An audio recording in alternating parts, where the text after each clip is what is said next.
اب جو شخص رمضان کا روزہ رکھ دیتا ہے، آپ یقین مانیں، آپ آزماؤ، عید کے دن جو روزہ رکھنے والے ہیں ان کے چہروں کو دیکھو، اگرچہ اس کے جسم کے اوپر پرانا کپڑے کیوں نہ ہو، لیکن وہ روزہ رکھنے کی وجہ سے، قرآن کریم کی اس تلاوت کی وجہ سے، نماز تراویح پڑھنے کی وجہ سے ان کی شکل میں آپ کو نورانیت نظر آئے گی۔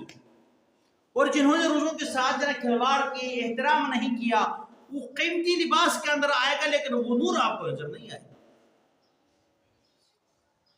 اس لیے حضرت آدم علیہ السلام ہر مہینہ اس کے بعد یہ 3 روزہ رکھا کرتے تھے، جب تک زندہ تھے یہ 3 روزہ رکھتے تھے۔ حضرت نوح علیہ السلام نے بھی روزہ رکھا، وہ یوم عاشورہ کا روزہ اس پر لازم تھا، وہ اپنی زندگی کے اندر خود بھی رکھتے تھے، جو آپ کے ماننے والے تھے وہ بھی رکھتے تھے۔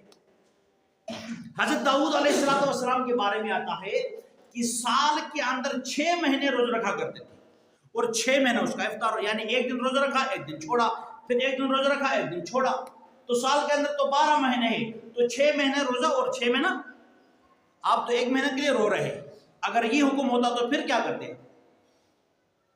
حضرت موسیٰ علیہ السلام نے 40 دن تک روزہ رکھا، اور حضرت موسیٰ نے اپنی قوم بنی اسرائیل کو بھی حکم دیا تھا کہ تم نے بھی 40 دن روزہ رکھنا ہے۔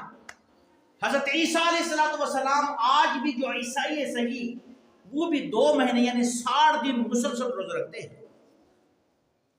اس لیے قرآن کے اندر رب نے یہاں کا یا ایھا الذین آمنوا کتب علیکم الصیام، اے ایمان والو تمہارے اوپر رمضان کو فرض کر دیا ہے، روزوں کو فرض کر دیا ہے، لیکن یہ صرف تمہارے اوپر نہیں ہے، اس کو بوجھ نہیں سمجھنا، کما کتب علی الذین من قبلکم، جیسا تم سے پہلے لوگوں پر تھا اس طرح تمہارے اوپر ہے۔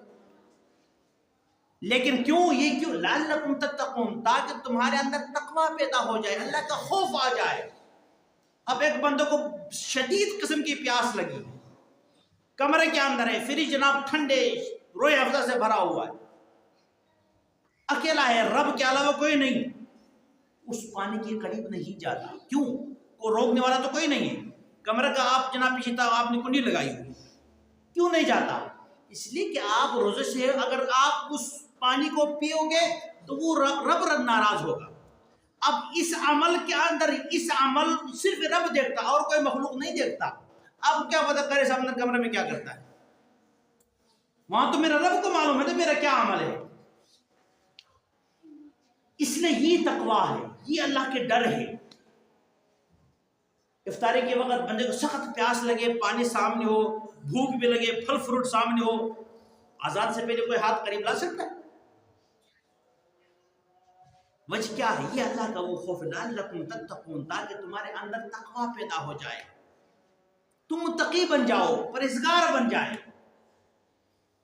اس لیے میرے دوستو، رمضان المبارک کے روزوں کو اپنے اوپر بوجھ نہیں سمجھنا، یہ اللہ کی طرف سے رحمت ہے۔ فرما اس کا پہلا عشرہ رحمت ہے، دوسرا عشرہ مغفرت ہے، تیسرا عشرہ جہنم سے خلاصی کا ہے۔ رحمت چاہتے ہو پھر بھی رمضان کے اندر، مغفرت چاہتے ہو پھر بھی رمضان کے اندر، اگر جناب جہنم سے خلاصی چاہتے ہو تو پھر رمضان کے اندر۔